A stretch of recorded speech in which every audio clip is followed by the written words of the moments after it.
Evan, you promised me that question wouldn't come up. He's not from my group. Keep working 14 hours a day, by the way. Yeah. Don't you have work to do?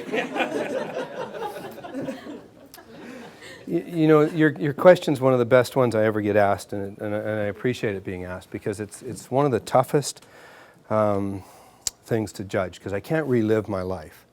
I can only worry about today and tomorrow. I think if I'd had a better sense of priorities, I might have achieved enough success. I have way more wealth than I ever wanted or needed. I dreamt that I would have it, but now that I've got it, I realize it's a burden. You know, having people to help manage the dollars and the investments and all that stuff. You know, I envy my brother-in-law and my sister, who often say, our needs are few, they're easily met, we're very happy. My needs are many, they're not easily met, and I scramble to be happy. I envy my sister and her husband. The balance issue, I mean, I can tell you what my priorities are. I don't always live them. The 3 months of my life right now, in terms of going back and forth across the country and speaking and some of the other travel I'm doing, chasing my kids and the girlfriend, is exhausting. I'm tired already. So I'm, you know, don't do what I do what I say would be kind of the corollary of that.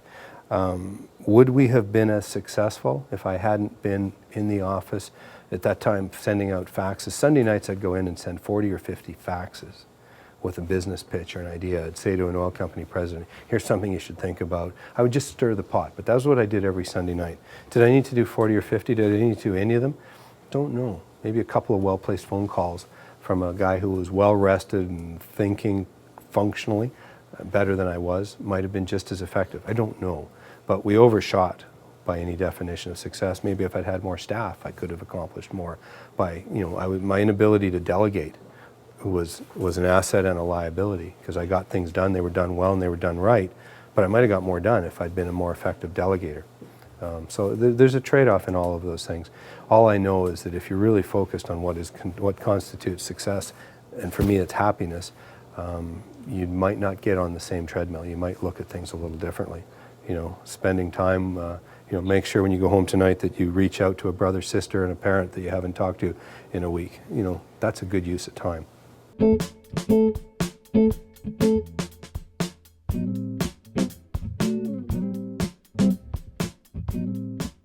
Yes, I could rebuild it. What makes you say that?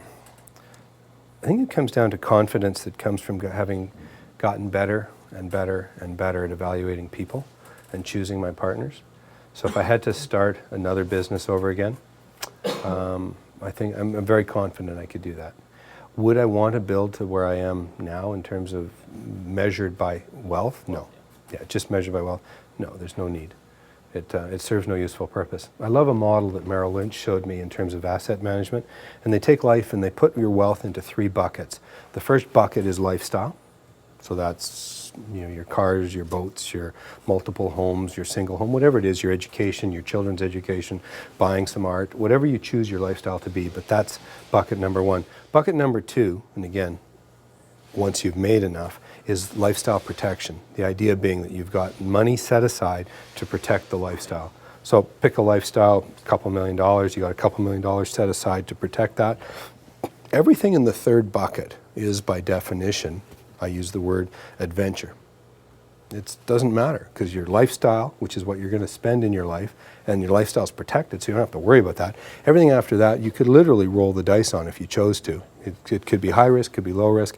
It just doesn't matter. And then if you accept my premise that wealth has only got 2 places to go when you die, children or charity, and if you accept my premise that giving your money to your children is probably going to be destructive, most children, your children, aren't set up to manage unearned wealth. The core being unearned wealth. Money you've made, you generally can figure out how to manage.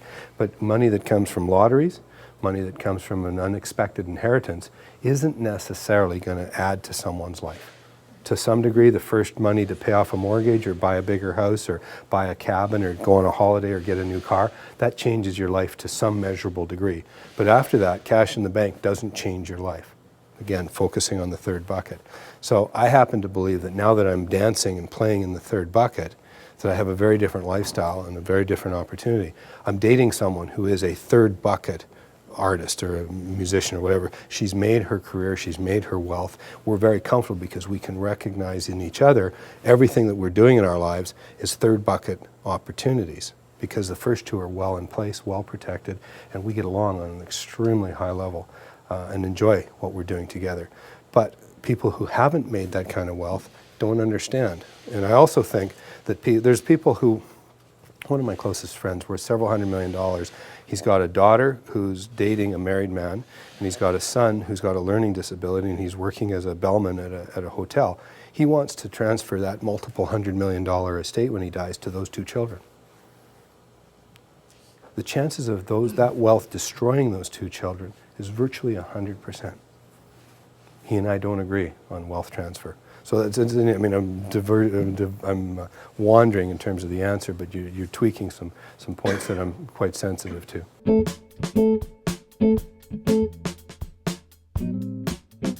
One of my key learnings over time, and partly when I was studying entrepreneurship, was that there's a perception from people outside the entrepreneurial world that entrepreneurs are risk takers.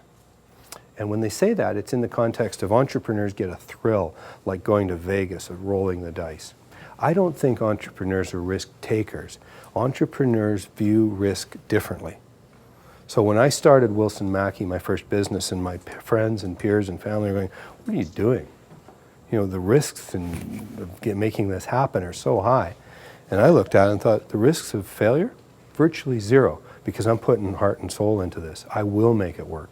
So maybe I was blind to the risk, but I was viewing risk differently. I didn't start Wilson Mackey because I was excited about taking a high risk. Let's see if it works. Just the opposite. I had no choice. I started Wilson Mackey because I was miserable working for a guy who was devoid of ethics. I knew I was good at selling. It was the only place to use my talent and skills. There was no risk. Was there struggle and scramble and all sorts of things? Absolutely. But from my perspective, I was choosing the lowest risk opportunity. So I think that comes down to being comfortable in the decision you're making takes a great deal of the risk out of the situation.